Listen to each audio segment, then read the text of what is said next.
The first to appear is the Armoured Vehicle Laying Bridge, which in civilian English is a bridge layer. Yes it is. Hello guys, and today we are going to talk about bridge layers. Hope you enjoy.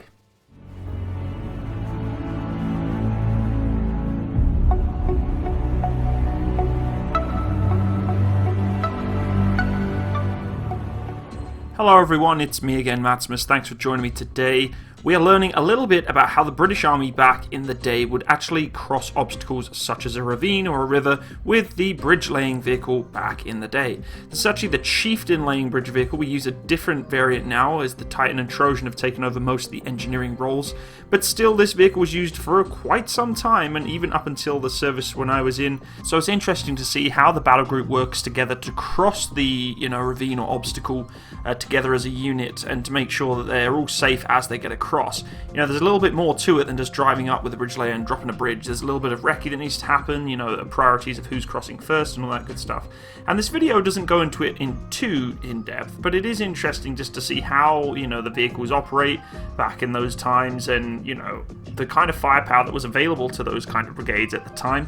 Challenger 1 was actually the primary focus back then. It wasn't Challenger 2 days. We're still using Chieftains actually in this video. So I hope you enjoyed today's video, guys. If you do wish to support my channel, feel free to go check out my Patreon page. It is in the description box below. Leave me a like and a comment, and I hope you have a wonderful day. All the best. Bye-bye. At Bovington Camp in Dorset, the nursery for generations of British Army tank crews since the middle of the First World War, and the spiritual home of the Royal Armoured Corps of today.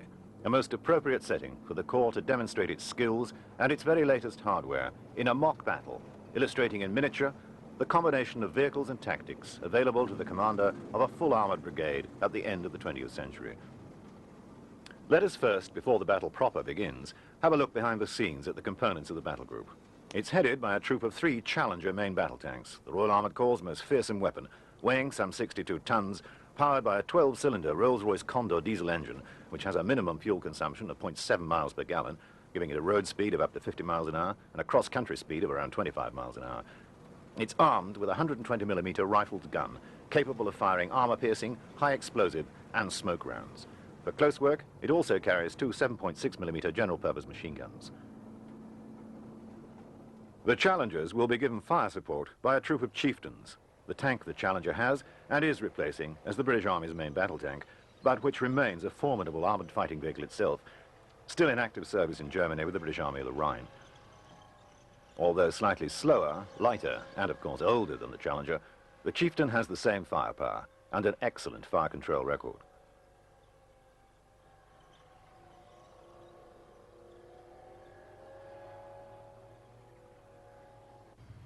The 2 troops of main battle tanks will be guided by 4 Scorpion light tanks, which provide the reconnaissance function vital to the battle group.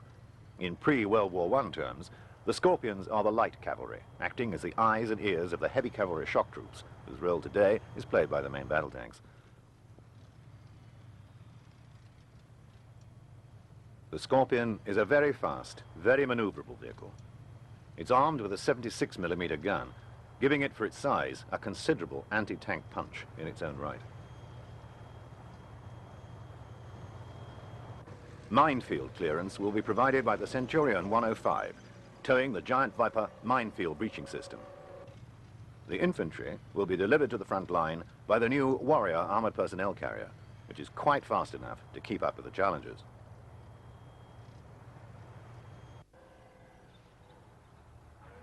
The enemy will be represented by 2 Chieftains in false colours, which will become more apparent once the tanks are camouflaged for the battle proper.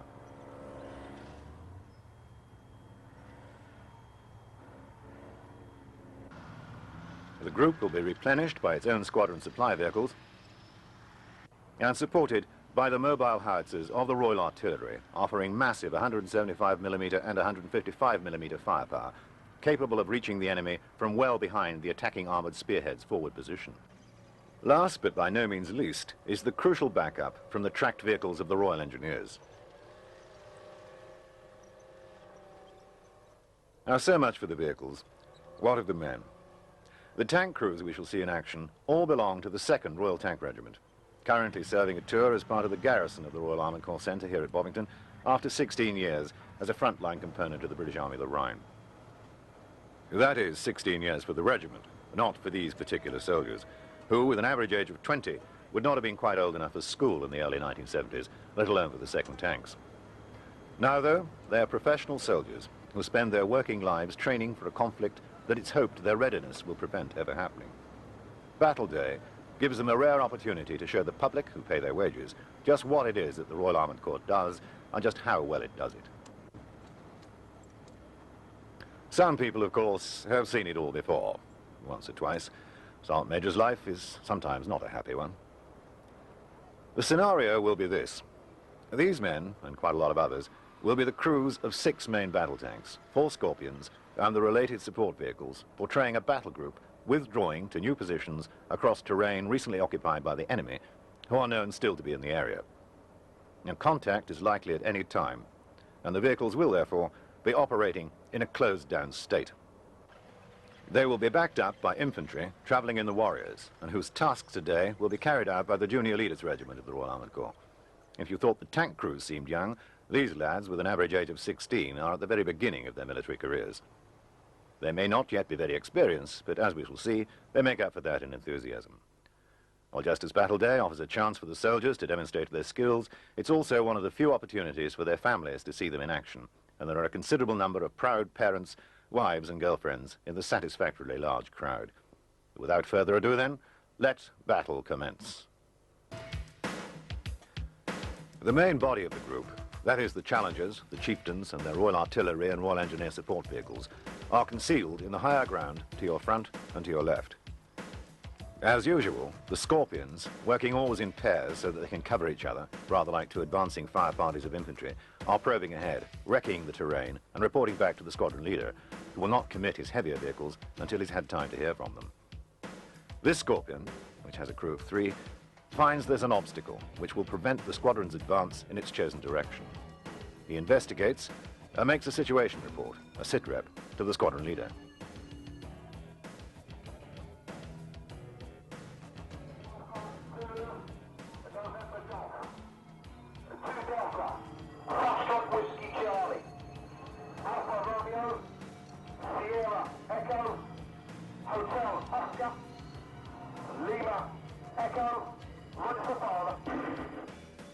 Well, that's all very well, but it doesn't make much sense to anyone without the current code. What, in fact, he told the squadron leader was that at this particular time, and at this particular map grid reference, he has encountered an obstacle. Actually, an 8-meter wide water-filled ditch, and that it is impassable. He will withdraw and observe. The squadron leader acknowledges the report and immediately calls upon his Royal Engineer support vehicles for help.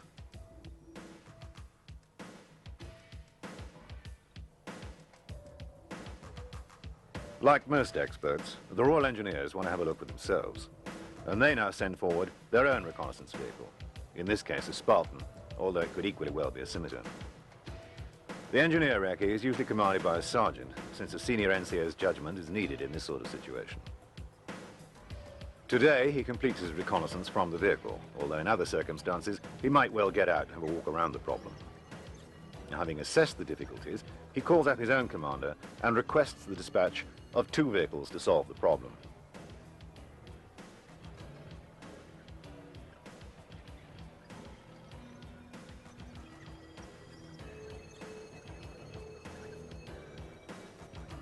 The first to appear is the Armoured Vehicle Laying Bridge, which in civilian English is a bridge layer.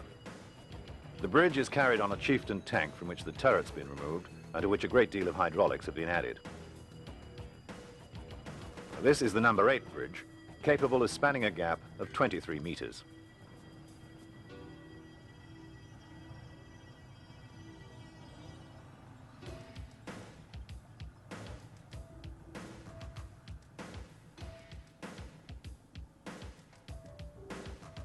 It's so designed that the whole operation can be controlled from within the vehicle with no outside assistance needed at all.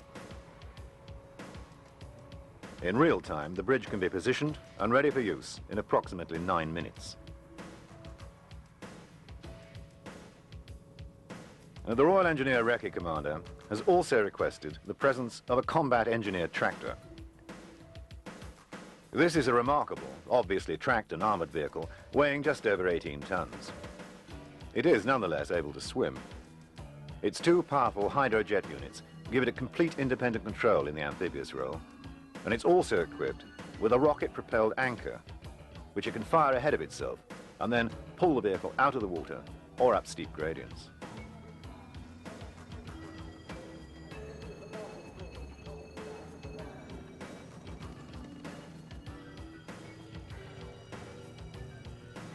In real battlefield conditions, the bridge-laying operation would in fact take place under the cover of a smoke screen, but to use smoke today would rather defeat the purpose of the demonstration.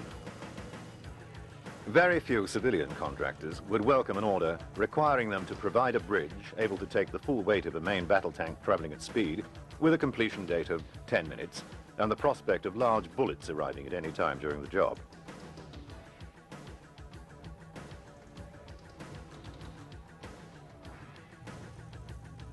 With the bridge in position, the layer disconnects and moves off under the watchful eyes of the two reconnaissance vehicles.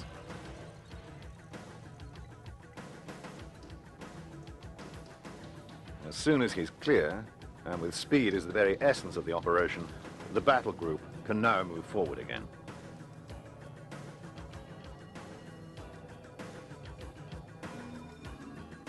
The first across are the Challengers.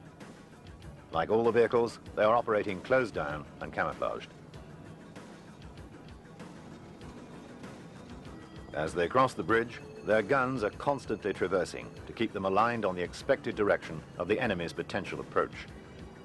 The 120mm L11A5 main armament can fire both the armor-piercing fin-stabilized discarding servo-kinetic anti-tank round, which in effect hurls a massive non-explosive tungsten alloy dart able to penetrate the armor of most known main battle tanks, and HESH, or high-explosive squash head configuration, which is rather like an overgrown dum-dum bullet. The Challenger runs on a hydro-gas suspension system, with each wheel station having a completely separate suspension unit, all of which allows for a smoother ride and increased acceleration. As the troop crosses the bridge, it moves into position to cover its own front and to give protection for the vehicles which follow. The next across are the Scorpions. Although, as we've seen, the primary role of these vehicles is reconnaissance, the 76mm L23A1 gun they carry has a range of up to 5,000 meters, and with its ability to fire both high-explosive and HESH rounds, the Scorpion is no mere scout car. And now, the Chieftains. The Chieftain was, without doubt, the best main battle tank in the world during the 1970s, and although it can no longer claim that distinction, it's still no slouch, and it's more than capable of fulfilling the fire support role which will be required of it in the battle to come.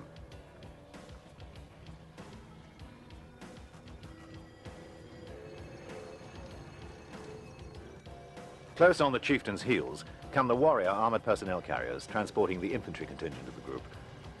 This very fast vehicle has a considerable advantage over the previous generation of APCs, since apart from its speed and rapid acceleration, it's armed with a 30mm Raven cannon, which means that not only can it look after itself, it can also offer close fire support to the troops it carries.